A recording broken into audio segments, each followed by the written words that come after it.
Hello, culturally curious. So I'm wearing pink and I'm wearing gold. Where else could we be other than Barbie the exhibition? A new iconic retrospective covering the 65 years of the eponymous doll here at the Design Museum in London.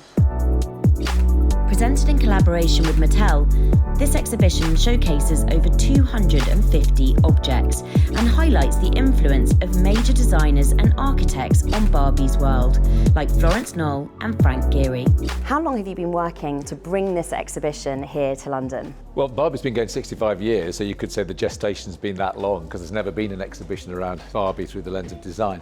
But 3 years or so well before the film. How have you found the process of bringing this together in terms of working with a brand to bring a cultural entity to life? There's absolutely no point trying to make an exhibition around Barbie without working collaboratively with the company that 65 years ago devised, invented her, and who has shaped, steered her history. So it is very much a collaboration. Barbie, in a sense, is where certain cultural aspects enter the mainstream. So she's not at the cutting edge of fashion, but she reflects cutting edge taste as it enters the mainstream.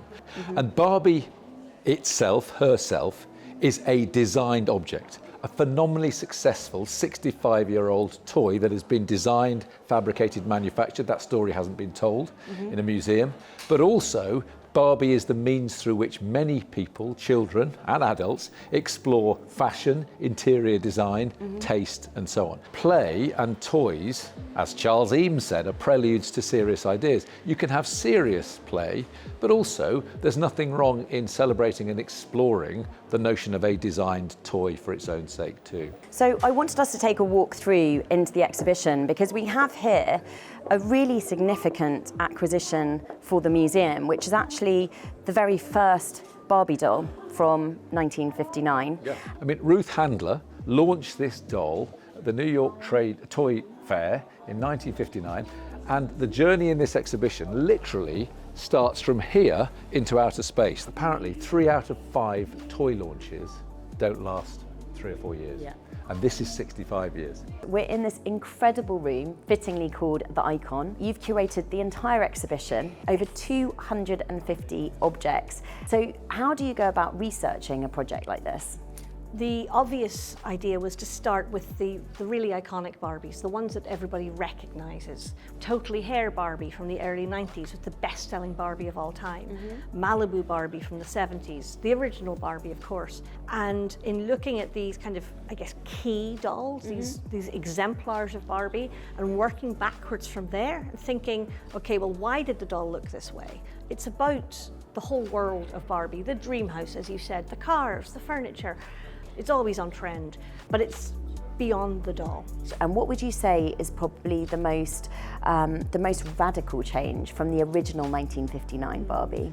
1968, Mattel introduced a friend of Barbie called Christy, who is the first character in the line to be, to represent a woman of color. 1980, they introduced the first black Barbie, which is to say the first doll who is not only black, but who actually bears the Barbie name. That's a huge shift. The next, I think, huge moment is in 2016, when the Barbie line is subject to a massive design overhaul. So they introduced a much broader range of skin tones, hair textures, new body types, and I think that move has been massively successful, and rightly so. And there are some lovely pieces of attention to detail that I think are really key in making this feel authentic, such as the fact that today dolls with Afro-textured hair have baby hairs painted in around the hairline. So little details like that, I think, are so important in allowing children, when they see a Barbie doll, to find something that they can relate to, where they look like them.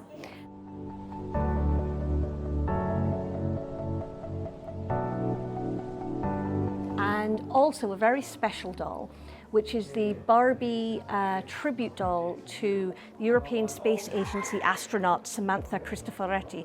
She was the first female captain of the International Space Station.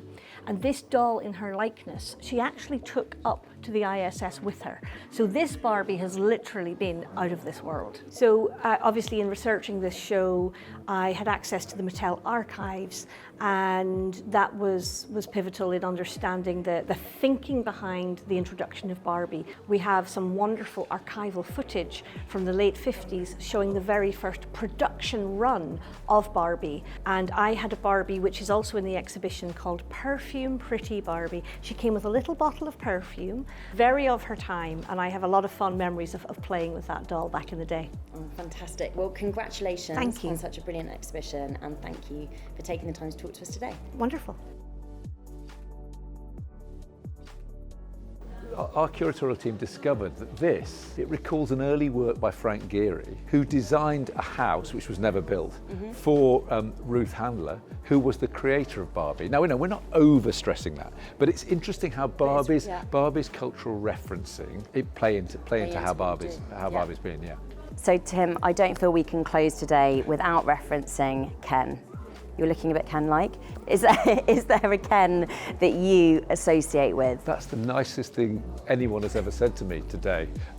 Incidentally, when you come to our tube station here, High Street Ken, it says "Welcome to High Street Ken," Amazing. Pun intended. That Ken is very, very low profile in this exhibition, as he should be, he's acknowledged. But whisper it, it's not really Ken for me, it was Action Man. Oh my gosh, don't tell anyone, we'll cut that from the interview.